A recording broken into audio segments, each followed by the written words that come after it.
know that he was cleared for everything to go? I mean, yeah, quarterback competition is it's gonna be a really good one. Trey's has, I mean, you asked me, Trey's got better since the last time I've saw him from due to his injury.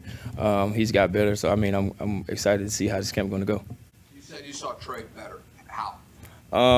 The way the ball is coming out, he used to throw the ball kind of hard a lot, but he kind of got a great touch to his ball now. He's more comfortable, he's more relaxed back there, and he's a little bit more poised to me. Kind of show that one throw today, Deebo, where he had to throw it over Fred, and you were kind of bracketed by Fred.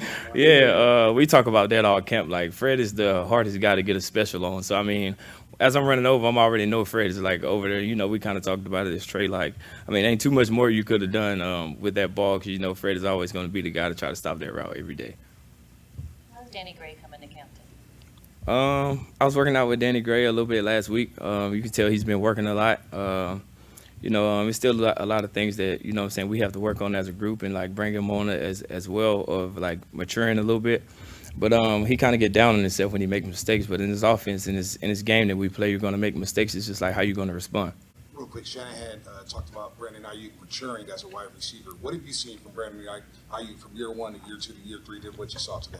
I mean, kind of like it's crazy because I'm with him every day. It's like my guy. From year 1 to now, like his confidence level is like through the roof. So I mean, he walk in, he walk out every day like nobody can guard him. And you walk around with that type of attitude, you take that out there to the field. I mean, it can only translate, So he's took his game to another level, and it's very exciting to see. 2021 form. Where are you now? I mean, are you close to where you were in that 2021 offseason, just as far as weight and how you feel and how quick you are? This offseason was pretty good for me. I say this is probably like the best shape that I've been in since 2019 year.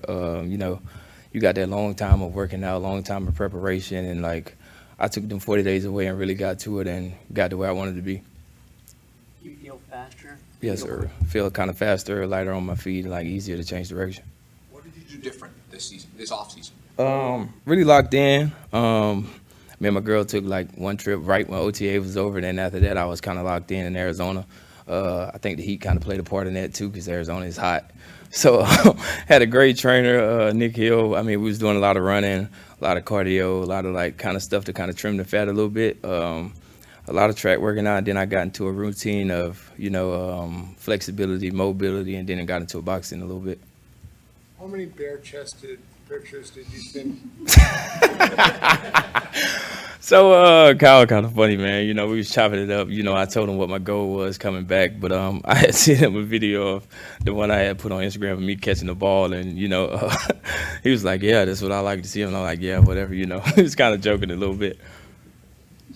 What is it about Kyle that makes it so that you can respect him so much as a coach, but still kind of have that friendship and jokey relationship with him? I think I kind of go back to when I came out of college. He was the coach of the Senior Bowl, and I was playing for them. And one thing that kind of stuck with me from him and John was, if I'm on the board when the time came for the Niners to pick in the second round, I was going to be the guy. And so, like, he was real big on a man of his word, and that kind of stuck with me for a long time, and you just built a relationship from there. Deebo, Kyle said one of the things that he's kind of looking for in these first couple practices is that people aren't too eager. You don't go out there too hard, even though you're excited. How do you restrain yourself? Because obviously it must feel great to be out there. I mean, every day you want to go out there and get better. Defense is going to bring the energy. We're going to bring the energy. We out there to, like, make each other better. So, I mean, we want to keep the energy high as long as possible. We know what's at stake. We know what we want to do as a team. So we just got to bring the energy every day. I mean, it's never a day, we can get too high. It's just like who we are. When you look at your guys' receiving core coming into this season, how much confidence do you guys have as far as how you stack up against, other teams throughout the league? How we look at it, like we're our own competitors. We're not competing with nobody else but ourselves. We go in every day. We hard on ourselves. Coach Hank do a great job, of being a great coach, putting us in the position to, to beat our better self every day. And, we got kind of guys like Brandon Aiyuk who's taking this game to another level. Juwan Jennings, we getting better every day. And just as a whole group, like, we just going to continue to get better and, like, not pay attention to the outside nor to just compete with ourselves. What do you get out of the boxing? I know some Marcelino's doing that as well. It's a good, you know what I'm saying, like build your endurance type of thing. You know, rounds of 3 minutes is a pretty long time. So we kind of like build your endurance and kind of cut fat a little bit. Caught passes from Brock yet? How curious, I guess, are you to see how his velocity is? No, I haven't called passes. I think he's been doing rehab for a long time, but I'm talking to him a good bit. He was like, you know, he ready to get back out there with the guys. And, of course, you know, all the guys ready to see how he been progressing throughout the time that he's been out.